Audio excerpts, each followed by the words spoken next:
പശുവിന്റെ പേരിൽ പശുവിനെ ഒരാള് ഇതേപോലെ അറുത്താൽ അവനെ പോയി തല്ലി കൊന്നിരിക്കണമെന്ന് ഏത് ഹിന്ദു കിതാബിലാ പറയുന്നത്? നമ്മളതിന്റെ പ്രാക്ടിക്കാലിറ്റി അല്ല നോക്കണ്ടേ?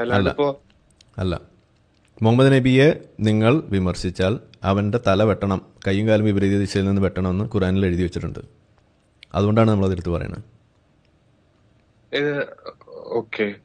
നിങ്ങൾ പറയൂ, പശുവിനെ കൊന്നാൽ അവനെ പോയി കൊല്ലണം എന്ന് ഏത് ഹിന്ദു കിതാബിൽ എഴുതി വെച്ചിരിക്കുന്നത്? എഴുതിയിട്ടില്ല.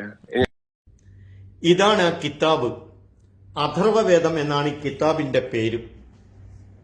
ഡോക്ടർ വെങ്ങാനൂർ ബാലകൃഷ്ണനാണ് സംസ്കൃതത്തിൽ നിന്ന് മലയാളത്തിലേക്ക് ഇത് മൊഴിമാറ്റം നടത്തിയത്. ക്രിസ്തുവിന്റെ 1000 വർഷം മുമ്പ് രചിക്കപ്പെട്ടു എന്ന് കരുതപ്പെടുന്ന കിതാബാണ് അഥർവവേദം.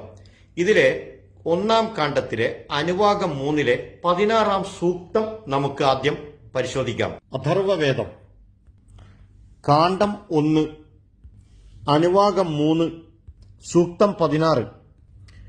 ഞങ്ങളുടെ കുതിരകളെയും പശുക്കളെയും ഭൃത്യന്മാരെയും വീരന്മാരെയും കൊല്ലാനാണ് ഒരുങ്ങുന്നതെങ്കിൽ നിങ്ങളെ ഞങ്ങൾ ഈ ഈയത്താൽ നശിപ്പിക്കും.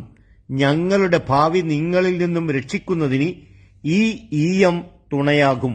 ലോകത്ത് എവിടെയെങ്കിലും ഒരു സ്ഫോടനമോ അല്ലെങ്കിൽ ഏതെങ്കിലും ഒരു മദ്രസയിൽ ഒരു പീഡനമോ നടന്നാൽ ഒരു നിമിഷം പോലും ആലോചിക്കാതെ അത് മുഴുവനും ഇസ്ലാമിന്റെ പേരിൽ ചാർത്തിക്കൊടുക്കുന്ന ഈ കൂട്ടരാണ് ചോദിക്കുന്നത്, ഉത്തരേന്ത്യയിൽ പശുവിന്റെ പേരിൽ നടക്കുന്ന കൊലകൾ ഹിന്ദുമത കിതാബുകളിൽ എഴുതി വെച്ചിട്ടുണ്ടോ എന്ന് നോക്കൂ. എന്നിട്ട് അദ്ദേഹം പറയുകയാണ്, മുഹമ്മദ് നബിയെ വിമർശിച്ചാൽ വിമർശിച്ചവരുടെ കൈകാലുകൾ വിപരീത ദിശയിൽ കൂടി വെട്ടിക്കൊല്ലണം എന്ന് ഖുർആനിൽ പറയുന്നുണ്ട് എന്ന്. ഖുർആനിൽ എവിടെയാണ് അത് പറയുന്നത്? എനിക്ക് കേട്ടോ, കാണ്ഡം 8 ഈ അഥർവവേദം എന്ന ഈ കിതാബിലെ കാണ്ഡം 8 അനുവാകം 2 സൂക്തം 3-ൽ എന്താണ് പറഞ്ഞത് എന്ന് പരിശോധിക്കാം. അഥർവവേദം കാണ്ഡം 8 അനുവാകം 2 സൂക്തം 3. ഏതൊരു രാക്ഷസനാണോ മനുഷ്യന്റെയും കുതിരയുടെയും മാംസം ഭക്ഷിക്കുന്നത്, ഗോക്കളിൽ നിന്നും പാൽ തട്ടിയെടുക്കുന്നത്, അവരുടെ ശിരസ്സുകൾ നിന്റെ ജ്വാലകളാൽ നശിപ്പിച്ചു കളയും. തൊട്ടുതാഴെ